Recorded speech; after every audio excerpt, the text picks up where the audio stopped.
Hey friends, and welcome to today's episode of the Above Board podcast. As we sometimes do on the show, we get to interview amazing guests, and today is a very special conversation for me because I have Miss Dawn Hooper on the show with us. Now, I've personally known Dawn for over 15 years. I've watched her career in the nonprofit financial leadership space grow and develop. Dawn has been a CPA for over 20 years now, and looking back, Dawn, I think it's safe to say that you have significant leadership experience, especially in the nonprofit sector, for which you've spent 16 of those 20 years in. So in today's conversation, I have a ton of questions for you about leadership and financial management. But before we get into all that, welcome to the show. Thank you. We've been talking about this for way too long, I would say. But as life happens, we're finally getting to it. So I'm excited to be here.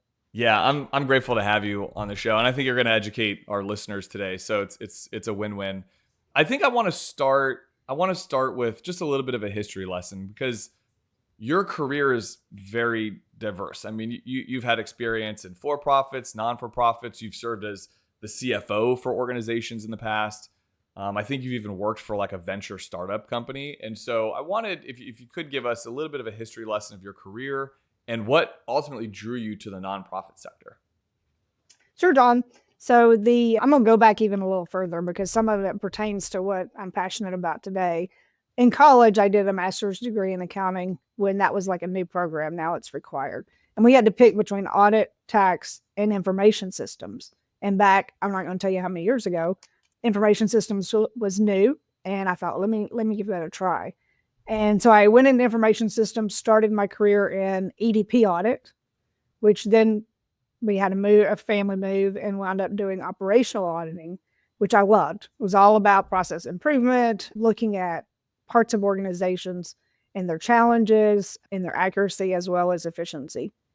And I spent 4 or 5 years at a large Fortune 500, probably Fortune 100 company at that time and loved it. Then took time off. Never thought I'd go back to work because I had loved being a stay-at-home mom, but had things just fall in my lap. Blessings that put me back in the workforce part-time. And it was with family-owned internet businesses of all things. That morphed into this venture program you mentioned. And that was sort of the impetus to getting me where I am. Venture capital funded organizations are fun and challenging. I loved the fact that everything we were doing was new and different and had to be problem solved and processes put around it.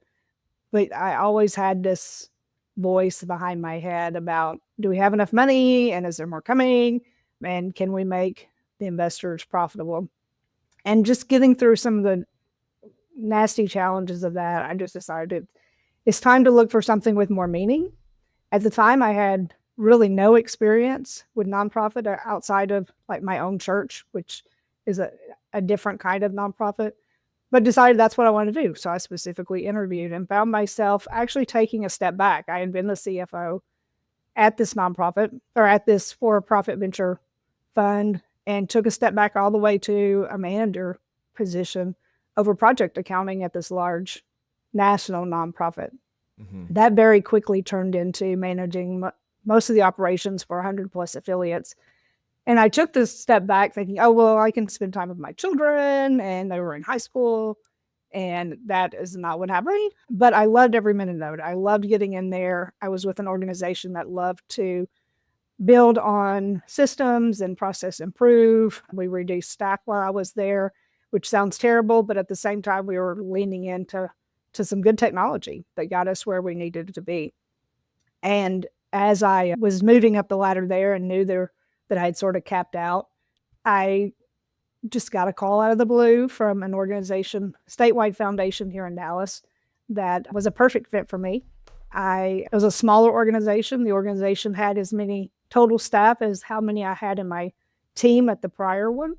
And I really sort of wondered whether that was going to be a good fit or not. But I had 6 wonderful years there. And just due to leadership changes and so forth, took another leap to a national nonprofit that was going through a lot of challenges. But I was willing to take it on because I'd had these successes in process improvement and problem solving. And I felt confident that I could help this new organization. Due to some challenges with that organization, I'm working to wind it down. At the same time, I am now with another organization, which is a school, so it's a little different. But I I left that for-profit world because I needed something that hit me as a mission. And I've touched the healthcare world, I've touched the diversity world, and now I'm in education. And I've loved every step I've taken and wouldn't go back. So it's cool because I actually learned things about you even in just asking that question, and I've known you for 15 years, like I said, and I learned some things about you. But I'm kind of curious, or like I just want to acknowledge, like that's a pretty big leap of faith to go from the CFO of an organization to actually take the step back and say, well, I feel called to work in this capacity. I'm actually going to go to like what was the role called, like a manager It was a project accounting manager. It's amazing. And then what's actually really cool, and because I know the evolution of this, then that worked your way back up to being a CFO in a nonprofit role. What, I mean, I just have so many questions within that. And I think the better part of that story is like if following your passion, you know, ultimately to take a step back and follow your passion, then become the CFO again. What did that feel like in the moment? I mean, that must have felt like a really huge decision for your family to make that switch from CFO to manager. Fortunately, I did not have to go back to work when I went back to work. Now, we did make some financial decisions after I went back to work. So what I had to convince my husband was, no matter what happens, I will make sure we can pay off the debt that we incurred to put a pool in the backyard. Which also I would not have changed anything. And like I said, I was hoping I could slow down a little bit. Like I saw the benefits of taking a step back and really just feel like God bless me in all those decisions and making all those connections. A lot of it was through networking. It wasn't because I did anything special. It was because I got out there and made connections, and at the right time, people reached out to me. Yeah. Yeah. That's amazing.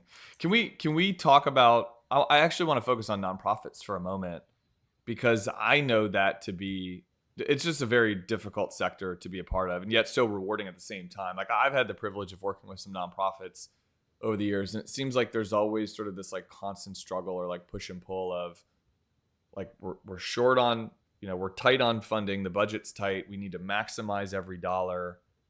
How do you approach that struggle to begin with? Because I think that's unique and different than for-profit world. Well, a lot of it depends on the leadership that's around you. So from the financial standpoint, I mean, first thing you need to make sure that your financials are accurate, they're clean, they're current, so that you're able to give that leadership the information they need to manage it. Yeah. I think it's also important to help them manage down to the operational income, because a lot of organizations are driven primarily by that donor designated gifts, where do you have to be spending it on certain parts of your mission. And you still have to have money to run the back office. So helping that nonprofit create a funding strategy that supports the back office and is efficient in the back office, because there's limited funds. And there's been a lot of work done by the Chronicles of Philanthropy and other organizations to try to encourage donors to not be afraid to give to operations. Like that's critical. We could not do the work we're doing without an accounting system or, you know, a gift acknowledgement program or whatever. So helping to educate where the money's going, making sure your financials are accurate, and being willing to have conversations with the leadership to say, I know we care about XYZ program and we want to encourage donors to support that, but let's not forget we have to fund the operations as well. So how do you create that giving strategy that balances well?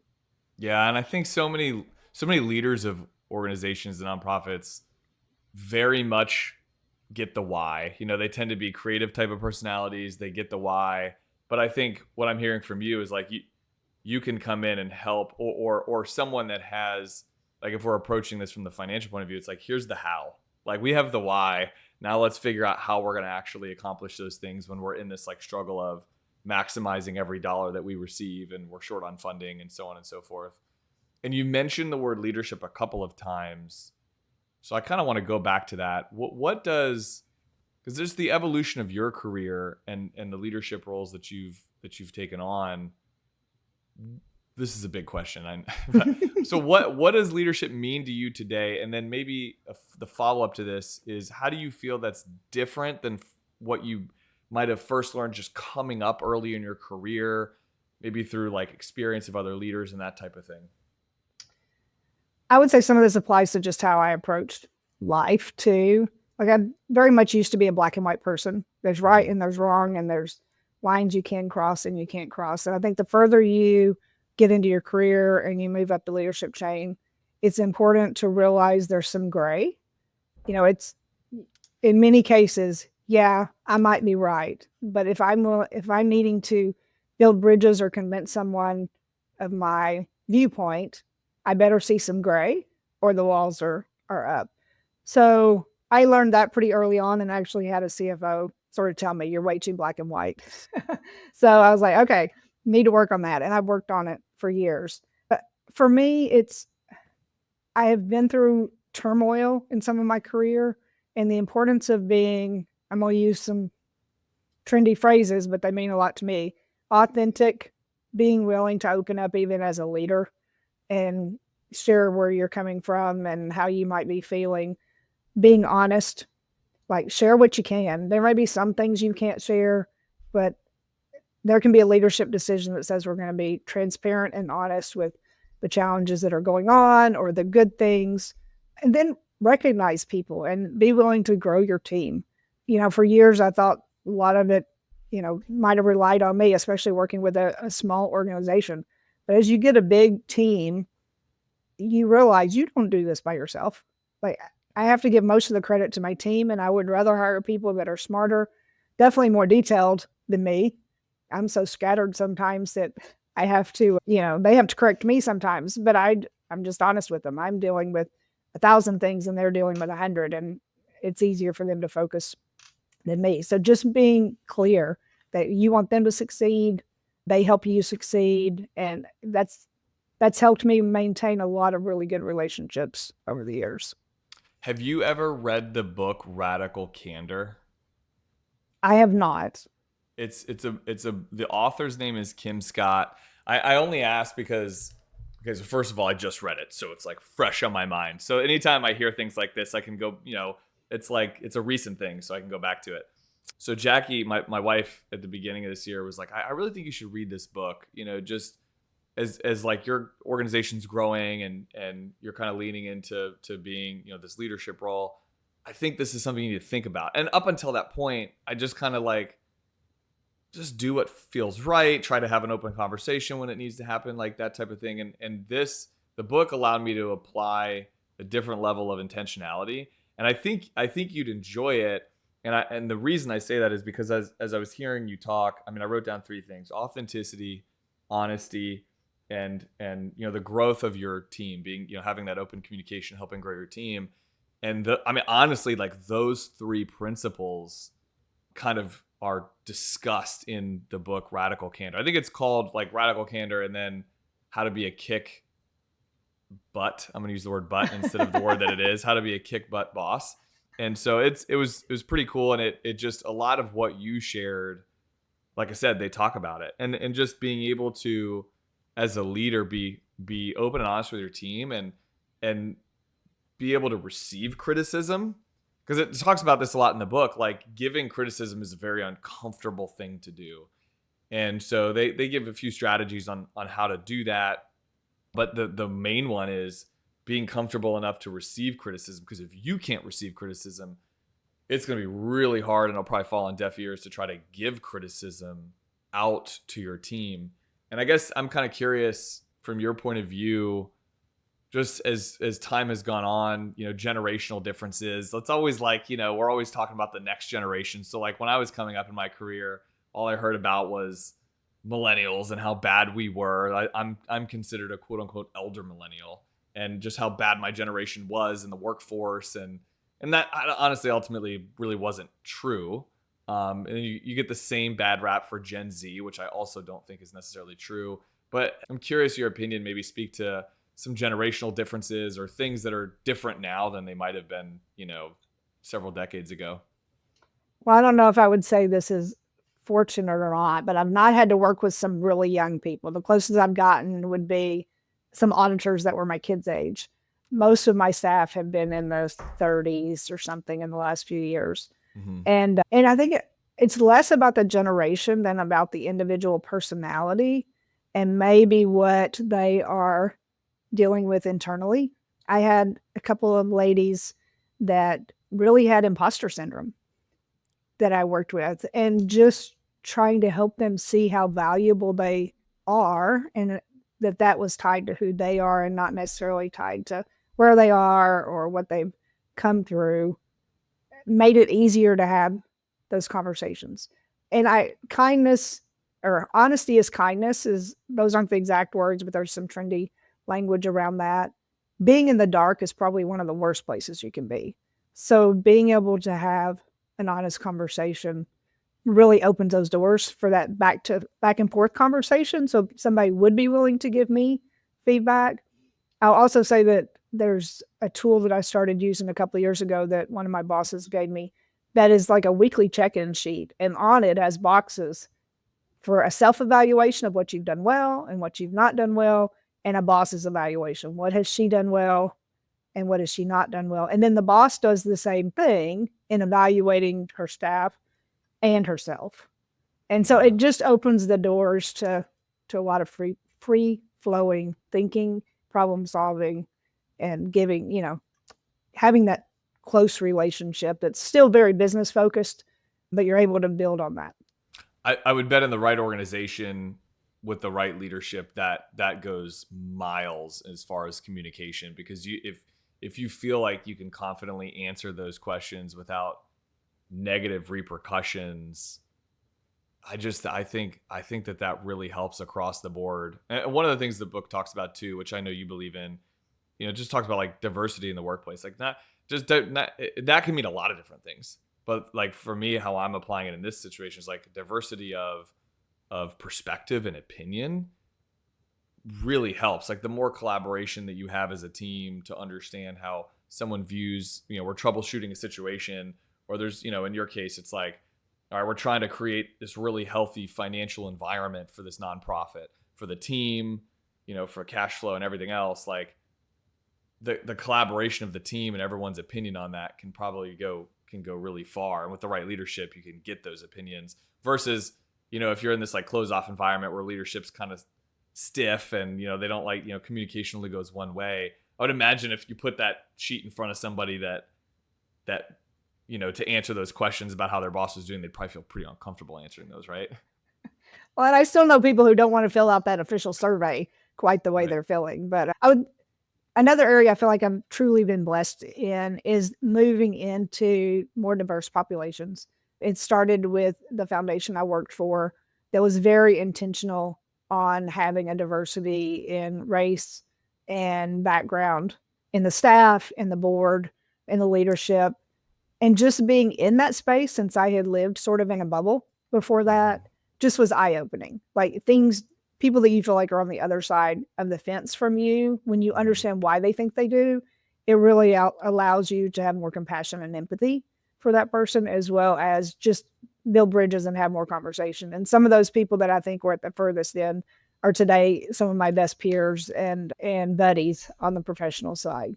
So I can't say more about that. Moving into a very intentional DEI, mission-focused organization, you can see a little bit of the challenging side. There were times that were a little divided in thinking and maybe not having the best leadership to broach some of those. And so then it takes a little more intentionality, especially from somebody like me that's really the finance person, but also part of the leadership team, to be the impetus for growing those relationships, even in light of maybe not having the best culture. Yeah. Yeah, I wrote something down that as you were saying that diversity equals growth as an individual. And I think that's kind of what I was hearing from you, not even from the leadership perspective of how we're going to run this organization and make it better, but just as a human, like that gives you the benefit of somebody else's perspective, and that helps you grow as an individual. And which I think leads me to my next question for you, which is, so like your work in nonprofits and in leadership over the years, I'm kind of curious how this has influenced the way that you view your life. Like, this is a loaded question, but in the context of maybe how you view things like impact investing, or maybe what you hope to see in leadership changes in the future. Any thoughts there? Yeah, a little bit. I mean, I think overall it's made me more compassionate, and Yeah. it's taken over also in, some of my spiritual circles too, because I now Yeah. have a diverse group there, and just being able to have better conversations and understanding there. When I look at our community and our overall national culture, there are concerns that come up because now I'm more in tune to the refugees' plight or the immigrants' plight or those that live in food deserts. It definitely pulls at my heartstring and makes me be more willing to give financially or of my time for those kind of things. And it's in every community. You just have to be willing to open your eyes and look at it. On the impact investing side, since that's what Candor Paths does for us, is the investing. I came from an organization that was a foundation where we intentionally put our entire portfolio in impact investing that really had a gender lens. And so I learned through that process, not having ever been exposed to that, oh, I can put my money sort of where my mouth is. And Candor Path has been great at helping us at least carve out a little bit of our portfolio so that it is more mission focused. It's like, think about what your values are, and based on your values, where do you want your money to work? Not just for your own financial well-being, but for society and for the world. And there's a lot of resources out there. The Global Impact Investing Network is out there with lots of information. The United Nations took this to the extreme with some sustainable development goals. And if you look at those, it's like, okay, yeah, we have poverty and we have hunger and we have gender issues and water issues.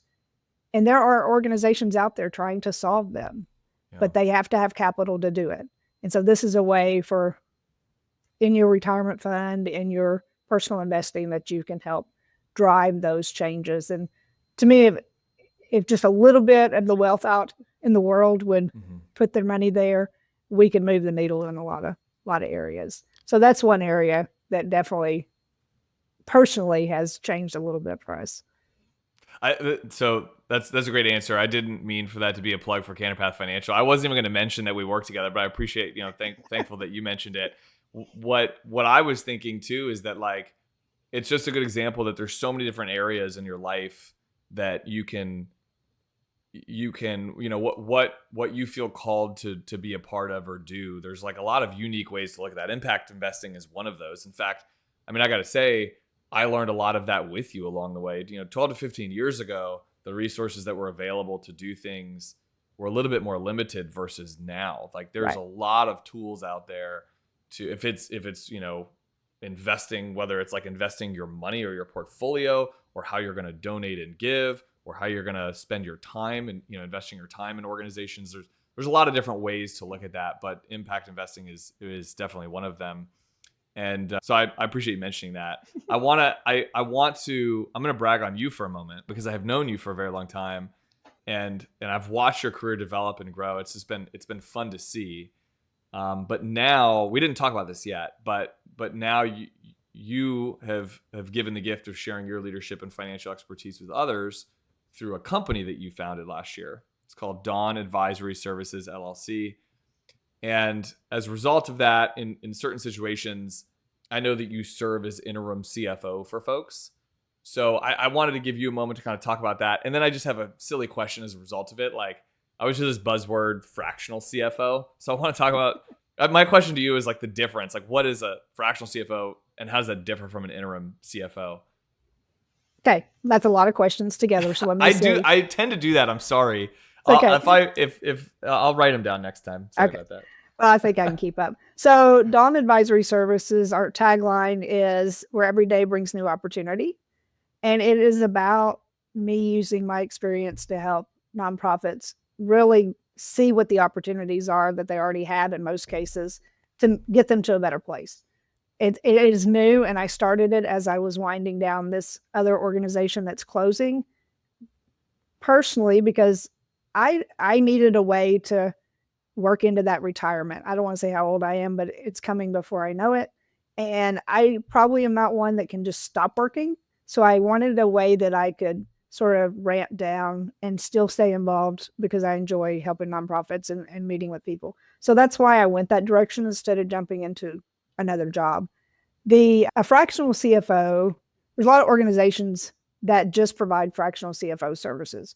And typically a individual doing that work would be working for 2, 3, 4, 5 different organizations at a time. Some are just focused on nonprofits, some are for-profits, startups, whatever.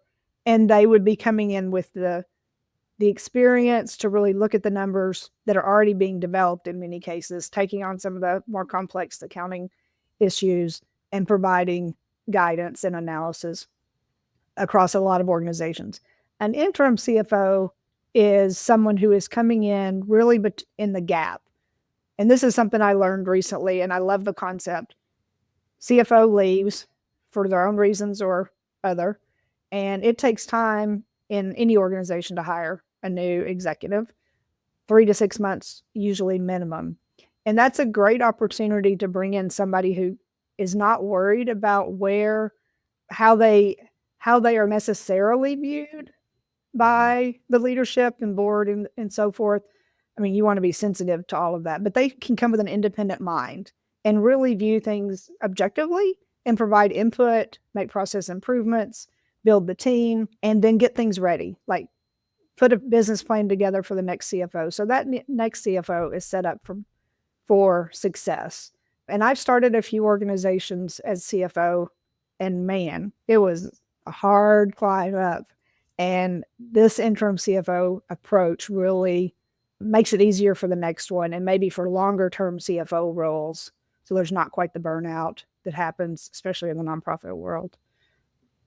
I think I answered 2, and I think you had 3 questions. I did forget one. No. I think that was it. And actually that does help me.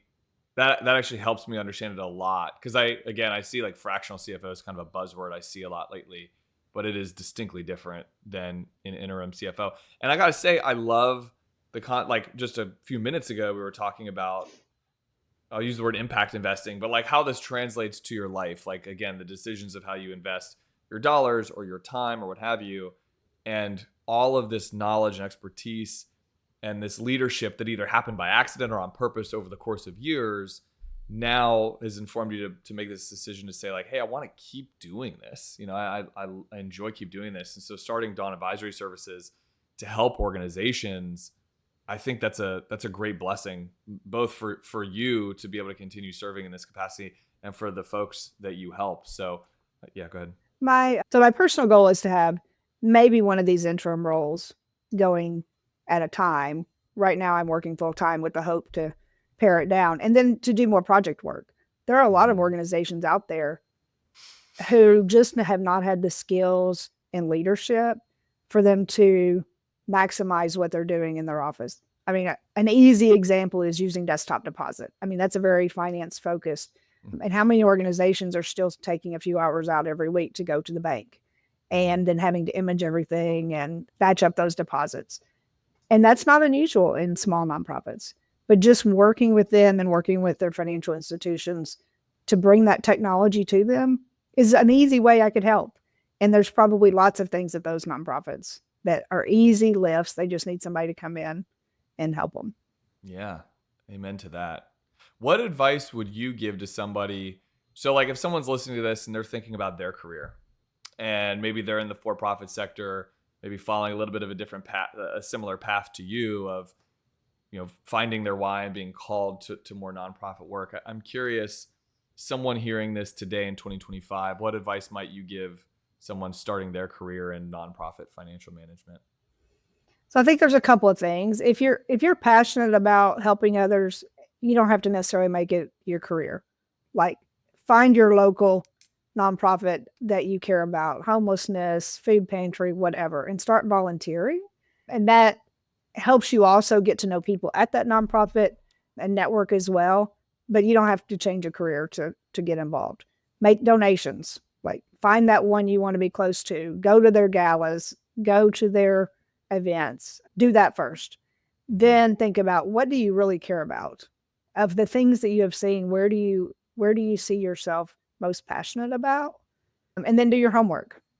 Like you said, there's tons of resources out there for impact investing. There's also tons of resources out there for nonprofits.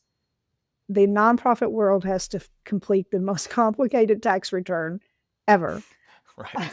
The IRS wants the public to see transparently all the way in, and everything from executive salaries to where their grants are going, how much of their expenses are programmatic versus administrative.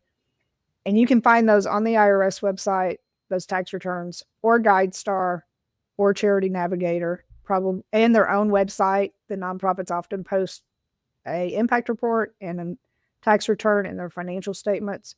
I will give one caveat on the GuideStar and the Charity Navigator. They give ratings, and some of those ratings are based on the nonprofit's willingness or time to get in and complete all the steps that those websites require. So I do your homework, spend some time with the tax return. So I would think about that. And then just get to know people, ask questions if you're interviewing with nonprofits. Try to get as clear an understanding as you can on how they operate culturally. And, is it a good fit personally? Is it a good fit professionally? Do you have something to give to that organization? I think is important. And that's not that hard to figure out in an interview. That's great advice, because honestly, there's a multitude of ways that you could get involved. Like you said, it doesn't have to be like making a career shift the moment you decide you feel, you start to feel pulled in that direction. You could like dip your toe in the water and get to know the organizations and participate and donate your time or resource, money or whatever.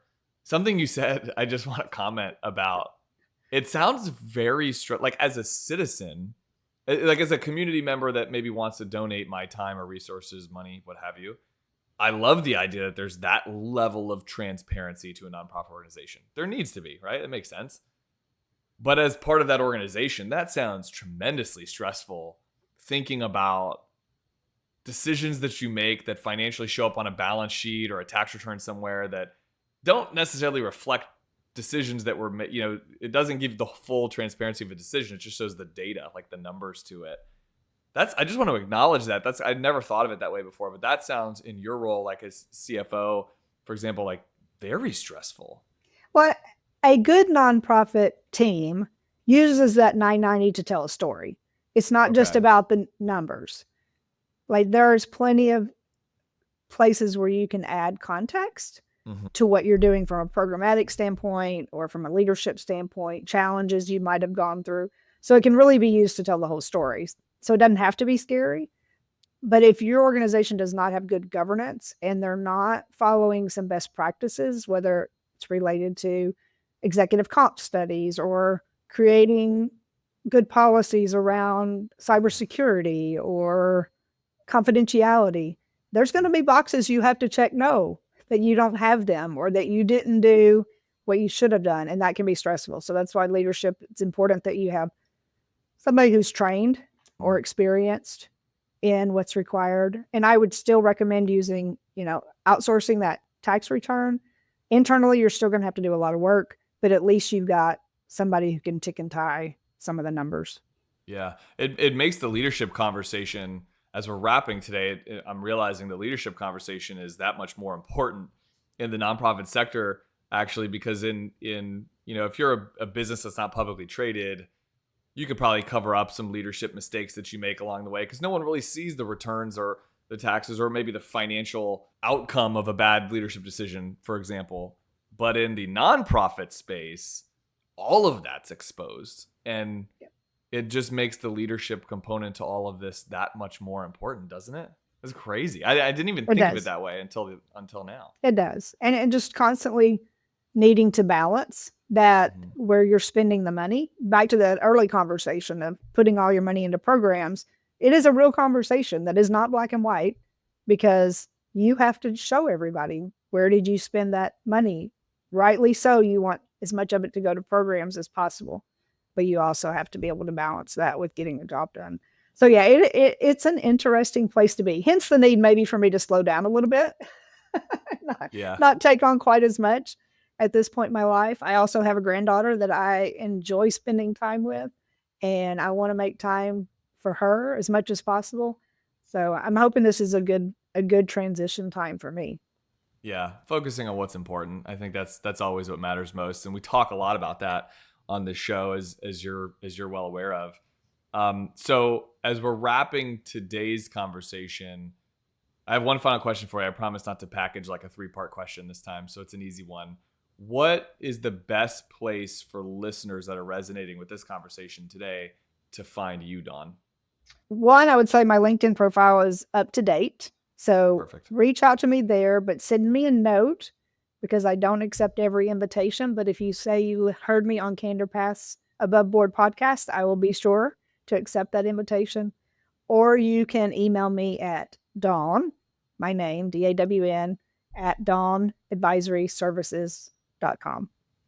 Perfect. And I'll put the email and then the profile for LinkedIn in the show notes so people can just hyperlink it and follow it right there. Dawn, thanks for joining us today. This was a lot of fun. I think for me, it was selfishly, it's a pleasure having a longtime friend of mine come onto the show and then help educate our listeners. And despite knowing you and your family for the last 15 years, I actually learned a lot of new things about you today, which I think just shows the value and importance of having an engaging conversation, which that's what this was for me today. And it just so happens that we got to hit record and turn it into a podcast so that the audience could benefit from it as well. So thank you for hanging with us today, Dawn. And thank you, the audience, for spending time with us on the podcast as well. If you prefer to watch these episodes, head over to our YouTube channel and check us out. You can find us at candorpath.com. Thanks again, and we'll see you guys next week.